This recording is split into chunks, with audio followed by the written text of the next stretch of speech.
제28편 다윗의 시.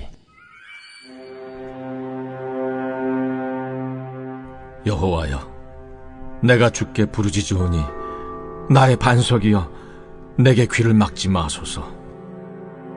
주께서 내게 잠잠하시면 내가 무덤에 내려가는 자와 같을까 하나이다. 내가 주의 지성소를 향하여 나의 손을 들고 주께 부르짖을 때 나의 간구하는 소리를 들으소서. 악인과 악을 행하는 자들과 함께 나를 끌어내지 마옵소서. 그들은 그 이웃에게 화평을 말하나 그들의 마음에는 악독이 있나이다. 그들이 하는 일과 그들의 행위가 악한 대로 갚으시며 그들의 손이 지은 대로 그들에게 갚아 그 마땅히 받을 것으로 그들에게 갚으소서. 그들은 여호와께서 행하신 일과 손으로 지으신 것을 생각하지 아니하므로 여호와께서 그들을 파괴하고 건설하지 아니하시리로다. 여호와를 찬송하며 내 간구하는 소리를 들으심이로다. 여호와는 나의 힘과 나의 방패이시니 내 마음이 그를 의지하여 도움을 얻었도다. 그러므로 내 마음이 크게 기뻐하며 내 노래로 그를 찬송하리로다. 여호와는 그들의 힘이시오, 그의 기름 부음 받은 자의 구원의 요새이시로다. 주의 백성을 구원하시며 주의 산업에 복을 주시고 또 그들의 목자가 되시어 영원토록 그들을 인도하소서.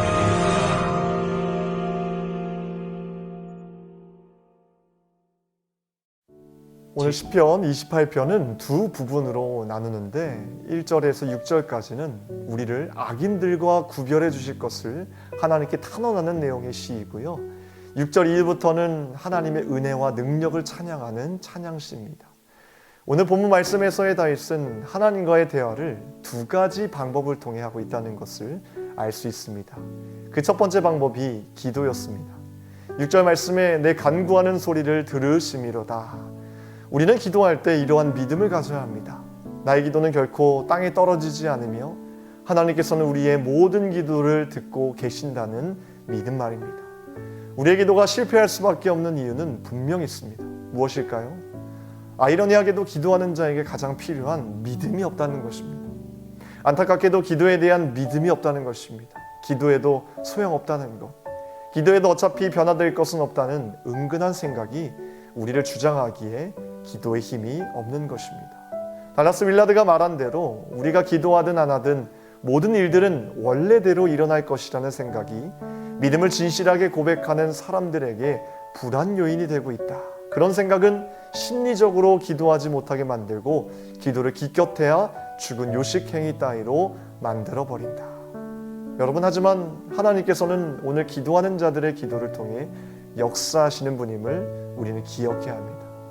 그렇다면 우리가 무엇을 놓고 기도해야 할까요?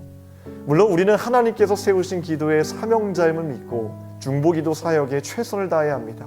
나라와 민족을 위해, 교회와 세우신 주의 사자 목사님을 위해, 환우분들을 위해 기도합니다.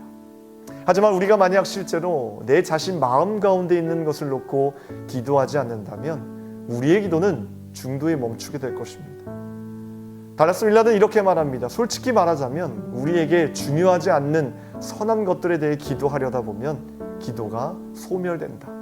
그 선한 것들을 위해 진짜 의미 있는 기도를 하기 위한 길은 정말 관심 있는 것들을 위한 기도를 먼저 시작하는 것이다. 그렇게 하다 보면 하나님의 큰 사랑 속에서 우리의 관심의 반경이 반드시 넓어질 것이다. 훌륭하긴 하지만 자신과 거리가 멀고 관심이 전혀 없으며 심지어 잘 알지도 못하는 필요들만을 위해서 기도해야 한다고 생각하기 때문에 많은 사람들에게 기도가 불가능해진다.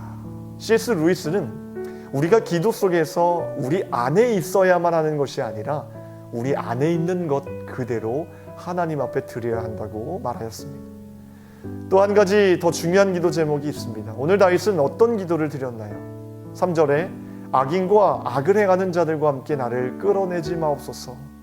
그들은 그 이웃에게 화평을 말하나 그들의 마음에는 악독이 있나이다. 다윗의 진짜 속마음의 기도는 악인들을 경계함으로써 나를 지켜달라는 기도였습니다. 제 개인적인 생각으로는 이 기도가 우리 인생 가운데 정말 중요한 기도 제목이라고 생각합니다. 악인들로부터 우리의 생각과 마음을 지켜달라는 기도 말입니다. 여러분, 시편 1편 말씀에 등장하는 복 있는 사람의 특징은 다름 아닌 악인으로부터의 해방이었습니다. 여기서 이 사람의 특징을 기술하는 방식이 굉장히 흥미롭습니다. 하나에서 끝나는 것이 아니라 곧바로 다음 단계로 이어지는 겁니다. 악인들의 꾀로 시작하지만 곧이어 다음 단계인 죄인들의 길로 넘어가는 것입니다. 즉, 악인들의 꾀를 묵상하는 사람들은 그 나쁜 영향이 우리의 생각에서 그치지 않는다는 것입니다. 우리의 길에도 큰 영향을 줍니다. 서서히 주변의 악한 사람들과 함께 그 길을 약간의 죄책감 마음으로 그들과 함께 서게 되는데 결국 다음 단계인 오만한 자들의 자리에 앉게 되는 것입니다. 그곳에 그냥 눌러앉기로 작정하게 된다는 것입니다. 우리 인생에도 이러한 타락한 영혼의 길로 나아갈 수 있고 벌어질 수 있다는 것을 기억합시다. 그 길을 따르다가 서고 나중에는 아예 앉아버릴 수 있다는 것입니다. 누구도 계획적으로 그렇게 하는 사람은 아무도 없을 것입니다. 그렇기 때문에 우리는 우리의 기도는 철저하게 이 악한 생각과 그의 길과 그들의 자리에서 피해서 진짜 복 있는 사람의 특징처럼 하나님이 주신 율법을 즐거워하는 자가 되어야 한다는 것입니다. 이것이 형통한 삶이라는 것입니다. 사랑하는 성도 여러분, 이것을 위해 기도하십시오. 다윗이 두 번째로 하나님과 깊은 대화를 나눌 수 있었던 통로는 노래, 즉 찬양이었습니다. 7절 말씀에 여호와는 나의 힘과 나의 방패이시니 내 마음이 그를 의지하여 도움을 얻었도다. 그러므로 내 마음이 크게 기뻐하며 내 노래로 그를 찬송하리로다. 다윗은 하나님께서 자신의 삶 가운데 놀라운 일을 행하시고 은혜로 복을 채워주심을 그냥 마음으로 감사하고 생각했던 것이 아니라 실제로 입을 열어 찬양했던 것입니다.